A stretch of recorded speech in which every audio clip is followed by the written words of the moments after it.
Presiden Amerika Serikat Donald Trump dijadwalkan bertemu dengan Presiden China Xi Jinping pada 13 hingga 15 Mei mendatang.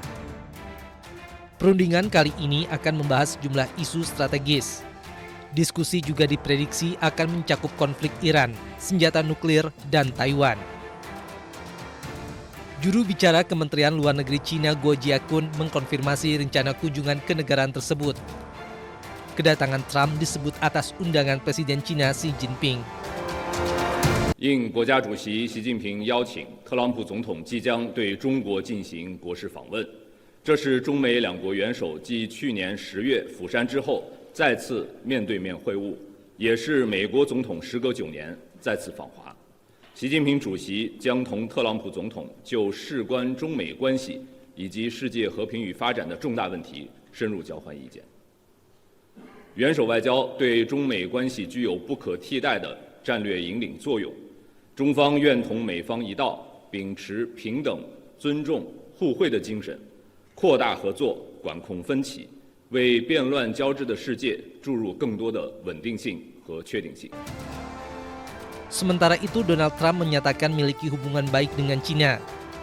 Keduanya memiliki hubungan baik dan merupakan rekan bisnis sejak lama. Ia berharap Presiden Xi Jinping menghormatinya. Look, I have a great relationship with President Xi. We're doing a lot of business, but it's smart business. We used to be taken advantage of for years with our previous presidents, and now we're doing great with China. We make a lot of money with China. I have a great relationship with President Xi. And I think you can see that with the fact that in Hormuz, they get a big percentage, 40% of their oil from Hormuz. There's been no ships coming in, no nasty ships coming in that we end up in skirmishes with. He'd like to see it get done. He doesn't want to see, I'll tell you what, look, I respect him a lot, and hopefully he respects me. Kunjungan ini menandai kunjungan kedua pemimpin Amerika Serikat tersebut ke China. Sebelumnya, Presiden Trump berkunjung ke China pada masa jabatan pertamanya tahun 2017. Para pemimpin dunia dipastikan akan memantau setiap keputusan yang diambil dalam pertemuan ini.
Tim medis dari Islamic Health Authority menjadi target serangan udara Zionis Israel di Lebanon Selatan.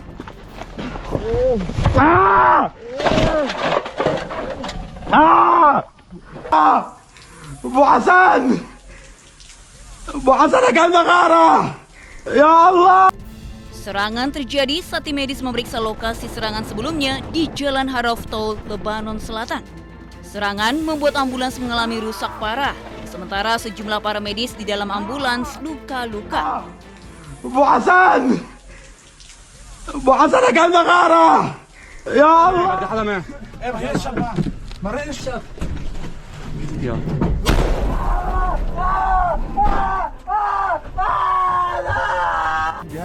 Serangan keji Zionis terhadap petugas medis sebelumnya juga terjadi di kota Maifadon, Nabatie, Lebanon Selatan pada bulan lalu. Video menunjukkan detik-detik tim medis yang tengah mengevakuasi rekan mereka yang terkena serangan drone Israel. Sementara itu, puluhan orang berkumpul memberikan penghormatan terakhir kepada Mahdi Abu Zaid, petugas medis Lebanon yang gugur dalam tugas bersama kedua rekannya. Sejak Maret, puluhan petugas medis di Lebanon tewas akibat serangan Israel.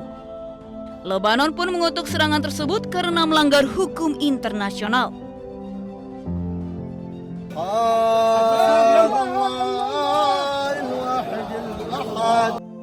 Tidak hanya menyerang petugas medis, serangan sporadis pasukan Zionis juga targetkan jurnalis di Lebanon.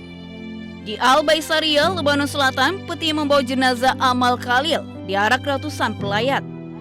Amal Khalil wafat dalam serangan udara Israel yang menargetkan sebuah bangunan di Al-Tiri, Lebanon Selatan. Para pelayat, terutama perempuan, meneriakkan slogan perlawanan selama prosesi pemakaman berlangsung.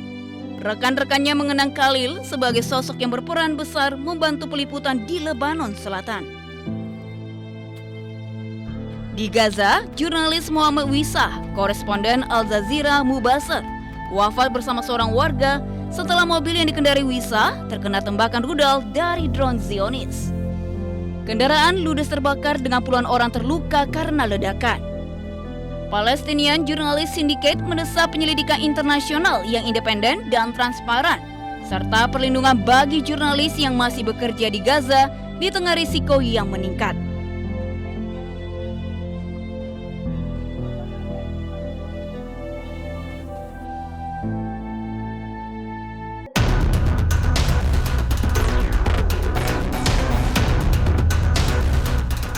Mantan konsultan teknologi Kemendikbudristek Ibrahim Arif terseret pusaran korupsi pengadaan laptop berbasis Chromebook.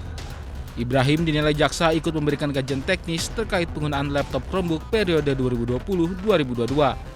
Atas tuduhan itu, Ibrahim dituntut 15 tahun penjara dan uang pengganti 16,9 miliar rupiah serta subsidi 7,5 tahun penjara.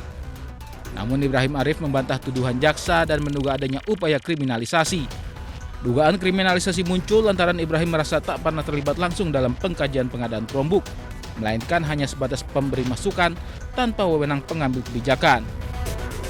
Yang kita berhasil luruskan adalah adanya misrepresentasi yang sistematis, seakan-akan Chrome itu adalah arahan saya, padahal sudah nyerahin semua ke kementerian, dan yang saya kasih adalah masukan plus minus dua-duanya, wanti-wanti juga secara teknis kalau mau Chrome harus ada pengujian teknis dulu. Ini nggak pernah dilakukan oleh kementerian. Puncaknya, ini saya baru tahu sekarang ya, ternyata nama saya dimasukin ke SK. Tapi memang dari upaya-upaya yang muncul adalah upaya sistematis untuk seakan-akan semua ini adalah arahan dari saya, seakan-akan saya punya tugas atau kuasa untuk mengawasi pengadaan gitu misalnya. Padahal kayak misalnya honor SK itu saya nggak pernah terima sama sekali. Tugas-tugasnya saya nggak pernah ada berita acara serah terima, saya ngerjain tugas ini nggak pernah ada. Itu yang saya bilang bahwa ini adalah kriminalisasi. 11 bulan jalani proses hukum, Ibrahim Arif hari ini hadapi sidang vonis. Melalui dukungan dan pledoi sebelumnya, Ibrahim pun berharap dirinya divonis bebas.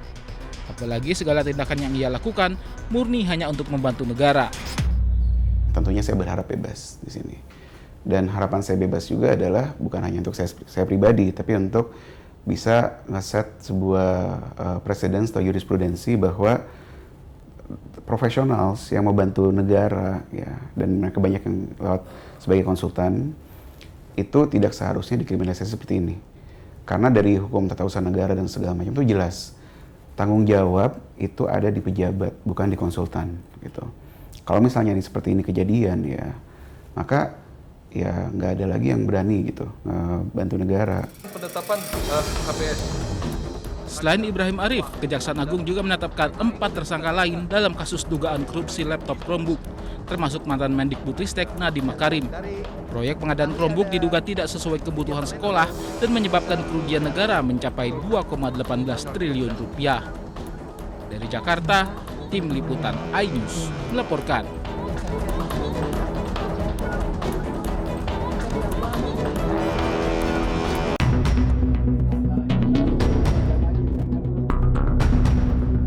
Mantan Mendikbudristek Nadiem Makarim kembali menjalani sidang lanjutan kasus dugaan korupsi Chromebook.